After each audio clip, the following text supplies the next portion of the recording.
Crispy King.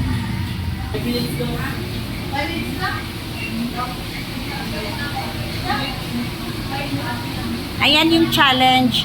6 na rice, 2 chicken, tapos isang soft drinks in 5 minutes.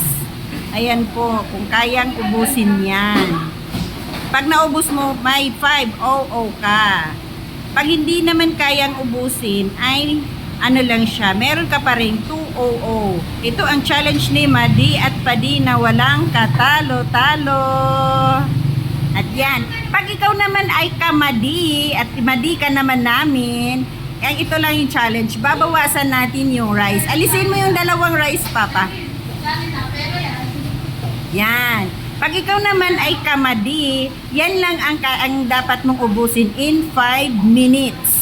Pag ikaw ay kamadi, ano po, inuulit ko sa mga madi natin, 4 rice, 2 chicken, at isang soft drinks. Ang kayang dapat maubos mo in 5 minutes. Okay? Abang-abang kung sino yung ating lucky challenger.